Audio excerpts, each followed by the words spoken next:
A segunda temporada de Origem, ou From, já acabou e alguns mistérios ainda não foram revelados, e vão ficar para as próximas temporadas. Se vão ser esclarecidos logo ou não, eu não sei te dizer. Tem muita coisa interessante que eu trouxe para você nesse vídeo, alguns detalhes que talvez tenha passado despercebido por alguns. Então antes de continuar, se inscreve, deixa teu like e compartilha para aquele amigo que gosta de mistério e terror. Quem são os monstros? Desde o começo eu suspeito que sejam antigos moradores. E quando mataram o Sorridente e abriram ele, viram que ele tem uma estrutura de um ser humano. Então provavelmente sim, são pessoas que morreram, ou talvez ghouls, que são uma espécie que se alimenta de pessoas, ou demônios também, talvez. E eles têm roupas que são de épocas diferentes. Eles podem mudar de aparência. No primeiro episódio, um deles se passa pela avó da garotinha, e tem um que finge conhecer a Julie no segundo episódio, mostrando que ele era alguém familiar a ela, da escola, por exemplo. Sabendo disso, eu jamais faria a burrice de abrir uma porta ou janela para um deles, a não ser que eu visse que a pessoa age de uma forma de desespero tentando entrar, e não me convencendo a entrar. Quem fez os amuletos que protegem eles? Se o motivo é que eles morram na mão dos monstros, alguém de cima, que controla esse mundo paralelo, não ia criar alguma coisa para proteger eles. Isso reforça muito o que o Jim fala, talvez isso seja um experimento, não tem motivo para os totens existirem. E já que controlam esse lugar de From, saberiam se algum morador de lá criou esses amuletos. E teria dado um jeito de sumir com eles. E também porque o amuleto protege o ambiente até ter uma entrada aberta. O rádio prevê perturbação na cidade. O rádio toca sozinho quando alguma coisa vai acontecer. Isso aconteceu logo no primeiro episódio, e se repetiu algumas vezes, como por exemplo quando o ônibus apareceu na cidade. Ele toca uma música quando alguma coisa muito significativa vai acontecer. Se eles ainda não perceberam isso, e acham que é só um evento aleatório, como as luzes piscando, eles têm que ficar sempre de olho no aparelho, porque é um sinal muito claro. E até os rádios quebrados funcionam quando algo acontece. Deu pra perceber no episódio que Randall fez a dona de refém. Buracos de minhoca. Todas as pessoas da cidade vieram de algum lugar dos Estados Unidos. Em certo momento eles perceberam isso e deveriam ter questionado de um por um em que ponto estava antes de chegar lá. Talvez tentar desenhar um mapa seria muito útil, e por falar nisso, praticamente todas as pessoas que vão para lá têm alguma função. Por exemplo, um padre, um xerife, uma médica, uma cozinheira e assim por diante. Alguns não são mostrados tendo alguma habilidade específica, mas talvez sejam também mais uma das peças importantes lá.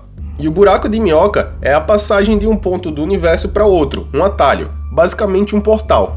E isso pode explicar como todos foram para lá de tantas rotas diferentes. E também tem a ver com as árvores que levam de um ponto a outro. Cidade de lugar nenhum. A cidade não tem nome, na entrada e nem na saída. Não tem nada que diga onde eles estão, por isso From, que dá o nome da série. Aquele lugar parece ser algo distante da realidade, algo à parte, como um universo paralelo. O menino de branco é bom? O branco é associado com paz e bondade. Usando essa simbologia, isso já passa a informação de que ele não quer fazer mal a ninguém. E também ele ajudou as pessoas a passarem pela árvore que transporta, e também tirou a Tabitha de lá. As ilusões boas nas pessoas, como ele aparecendo, e as crianças, devem ser ele que faz aparecer para Tabitha, o Victor e o Ethan. As árvores se movem? As árvores estão chegando mais perto do ambiente da floresta para a cidade, e o Victor percebeu isso e fica tirando a medida delas para comparar. Ele é bem inteligente, já que ele sobreviveu lá tanto tempo sozinho. Eu ficaria observando isso também, mas não seria algo tão preocupante a não ser que avançasse rápido para a cidade. Aí eu tentaria cortar um pouco para não ter risco de ficar num ambiente fechado. O campo aberto é mais fácil de se ver os monstros se eles estão vindo, e também para fugir. Como as árvores teletransportam? Por falar nas árvores, elas te transportam, mas para onde é difícil de saber, e tem também de saber diferenciar qual delas faz isso.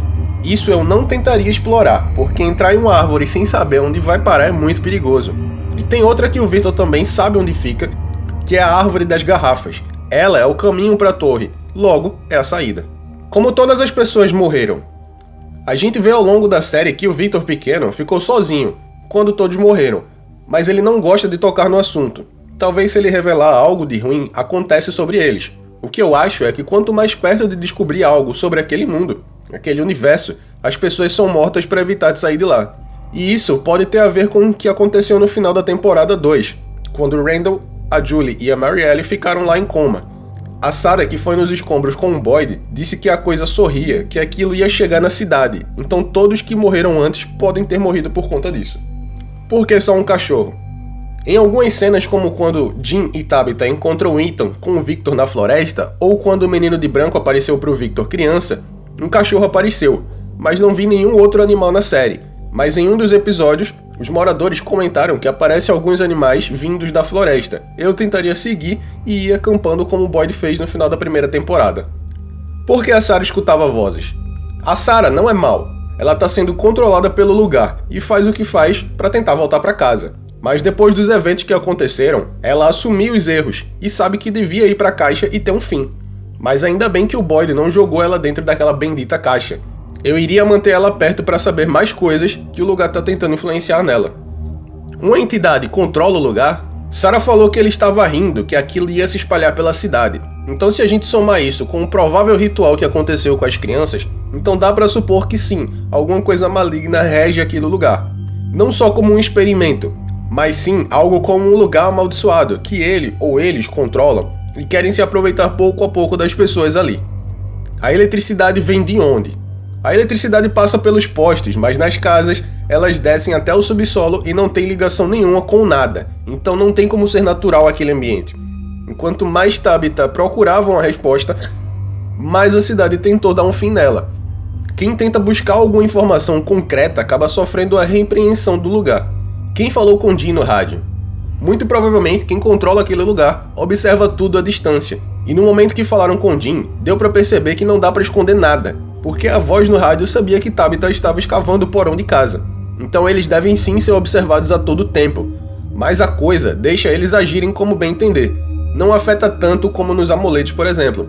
Mas quando eles passam um certo ponto, eles sofrem uma consequência. Mesmo que alguém saiba e controle tudo na cidade, os monstros são só mais uma peça no tabuleiro, porque eles não sabem onde as pessoas podem se esconder. É visto isso antes deles encontrarem os amuletos, e também quando Boyd se escondeu por trás das árvores. O que significam os símbolos? Os símbolos talvez tenham sido usados para liberar um deus pagão, e aquilo ficou na cidade e transformou o lugar no que é hoje. Então acredito que tudo que o Jade vê e a Tabitha vendo as crianças são parte de um culto, e Ankhui deve ter sido um sacrifício com aquelas crianças. Por isso elas parecem pedir ajuda, elas não são como os monstros. Victor tem informações privilegiadas. Não é só porque ele viveu lá desde muito novo, ele sabe de coisas que um menino de branco falou pra ele. Além de que, ele sabe que se falar muito, coisas ruins acontecem, e por isso ele evita falar, até pelo trauma também que ele desenvolveu, né? Mas ele é uma peça importante e eu tentaria conversar com ele para tirar algumas informações, porque ele viu de tudo ali e ninguém dá muita bola para ele, e eu não faria isso. Os monstros são antigos moradores? Desde 1500 aquilo acontece, de acordo com a torre que Tabitha encontrou, e na caverna abaixo da casa deles, além do símbolo, mostra as crianças no ritual e algumas pessoas chegando no barco, no que parece ser a cidade. Então, ou os monstros são demônios que atormentam as pessoas, ou foram pessoas que foram morrendo e se tornando aquilo. E várias pessoas chegaram de momentos distintos, uns mais novos de carro, e pelas pinturas, outros chegaram a barco. Por isso, vários anos anotados na parede da torre e monstros com roupas diferentes. Os monstros dormem debaixo do solo. Não deve ser em todo o terreno da cidade, mas em alguns lugares, as casas ficam por cima da caverna de onde eles vêm. E eu tentaria localizar lugar por lugar para fechar a passagem deles. Isso eles não pensaram em fazer. Na verdade, ninguém ali, além do Jim, Randall, Boyd e o Jade, pensa em juntar as peças do quebra-cabeça. É de extrema importância recolher essas informações e organizar os pensamentos, ver o que pode ser feito, e todo mundo lá é muito reativo. Por isso que muita coisa de ruim acontece com eles. Eles vão atrás dos mistérios, eles são curiosos, é assim que eles descobrem as coisas, e em troca, o lugar machuca eles. Porque eles ficam fuçando tudo e dando uma de gangue do Scooby-Doo. Essa pegada de ficar preso e tentar voltar para uma realidade me lembra muito outra série, que se chama Under the Dome, onde os moradores ficam presos numa cidade cobertos por uma cúpula imensa. As teias de aranha e o farol. No fim da primeira temporada, Boyd vai atrás de respostas e vê a luz do farol, e ele testa se fechar no ambiente que foi a cabana e usar o amuleto. Deu certo, mas eles estavam longe da cidade, ou seja, era um lugar afastado, que eles não deveriam estar, e o ambiente tentou machucar eles. Martin e Boyd. Chegando onde Martin estava acorrentado, por causa da árvore, Boyd conheceu Martin, que estava acorrentado igual os três no final da temporada. Com toda certeza, ele passou por aquilo e sua mente ficou presa lá. E mesmo tendo passado tanto tempo lá meio morto, meio vivo, ele parece que passou os vermes para o Boyd como algo bom, algo que vai ajudar ele. E isso me parece benéfico, porque os monstros passaram por ele depois disso e não viram ele. Isso funciona talvez como uma camuflagem, mas e a longo tempo, isso vai ser bom para ele? Deu para perceber que ele ficou com a visão embaçada várias vezes. Eles estão no inferno ou purgatório? Até poderia ser alguma dessas opções. Todas as pessoas ali podem ter uma história por trás, algo de ruim que tenham feito, mas eu acho muito difícil o Ethan ou o Victor, que era pequeno também quando chegou naquele lugar, terem algum pecado que mandassem eles para lá. A torre e Tabitha.